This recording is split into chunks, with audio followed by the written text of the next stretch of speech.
All right, so in this video, I wanted to compare two pairs of New Balance sneakers for you guys. Two of my favorites as of right now. Honestly, this is an incredible pair. The New Balance FuelCell Rebel V4, and then we have the new FuelCell Propel V5. And both of these are exceptionally good, which is kind of a crazy thing that we have like two incredible pairs for under $150 from New Balance. I'll link them in the description and a pinned comment if you guys are interested in buying either pair. If you guys do buy them, it does give me a little bit of a kickback. Lets New Balance know that you guys rock with the channel. Greatly appreciate it when you guys use my links. But both of these pairs are actually really, really dope. And if you have either pair and you guys want to leave your own pro and con list in the comment section for other people, leave the comments because I'm curious to see what you guys have to say. This is just based off of my 2 feet and my experience from trying both of these models and wearing them quite a bit. There are some similarities between them. There are some differences as well that are noteworthy. So I wanted to give you guys kind of my pro and cons of each of the models. And I guess at the end of the video, I have to sort of decide which is the one that I would choose between these two. And if you guys know my channel, you know that I heavily favorite this shoe. It's like one of my favorite shoes of the year so far.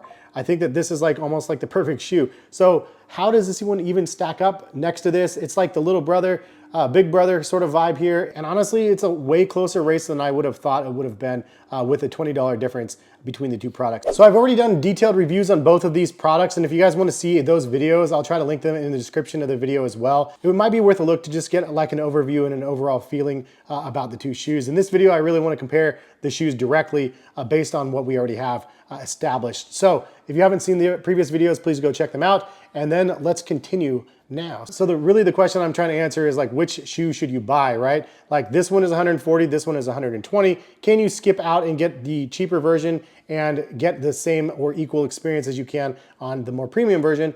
And honestly, it's gonna depend on you and what you value. So there's a couple metrics that I like to go over. One of them is breathability. So if breathability is your main thing, you need extra breathability. The FuelCell Rebel V4 has insane breathability. You can actually see through the Phantom Fit mesh. So extremely breathable. The mesh on the Propels are actually more breathable than the average engineered mesh, I would say as well, but not anywhere near as breathable as these. So if you need extremely breathable, then the Rebels are gonna win that one.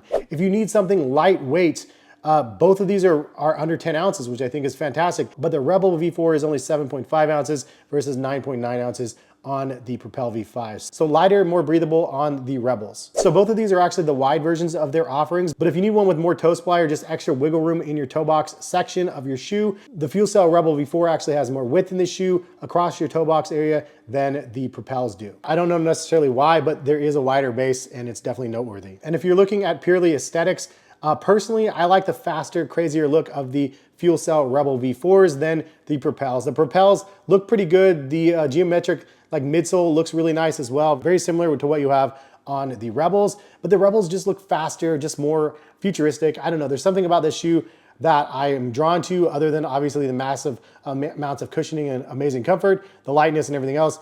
Stylistically, I think this one is like an A+. I would say this one's like a B+.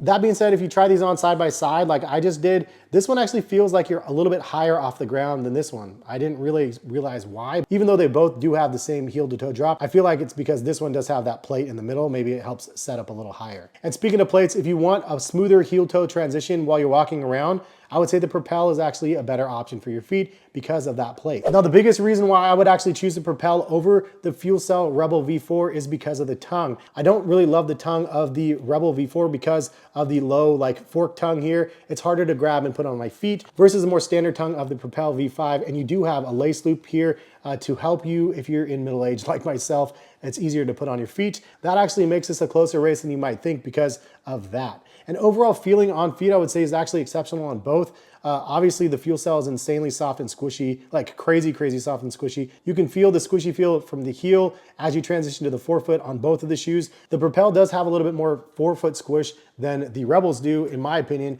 at that $120 price point. And lastly, it comes down to that, like the price point. Is it a cost savings for you? Do you want to spend 120 or 140?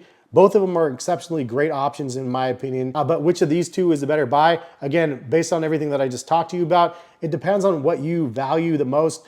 I think that for me personally, out of the two, I'm gonna go with the Rebel V4s only because stylistically, I love the offering here. I do like it's more breathable and lighter weight. However, this thing is a massive beast, man. And the fact that the FuelCell is pretty much just as good as the FuelCell in the bigger brother. Normally it feels a little bit firmer. This feels just as soft as this one. It's an exceptionally awesome pair of shoes for $120. And I highly recommend both of them, to be 100% honest. If you guys want to, again, check them out, link in the description. And I appreciate y'all for stopping by and watching the video. If it was somewhat informative to you guys, or you have more information to add for other people, please leave a comment in the comment section. But I'm really, really impressed with what the offerings are this year from New Balance. And this is not where it ends. They actually have a bunch of other models that they're going to be releasing this year that look incredible. The More V5s, and I don't know, there's a whole bunch of awesome ones that I can't wait to get my hands on. The SC Trainer 3s and so on. So hopefully I'll be able to get those all to review on this channel in the future. Subscribe to the channel if you guys are not subscribed thus far. Appreciate y'all for watching. Have a great rest of the day though. All right, peace guys.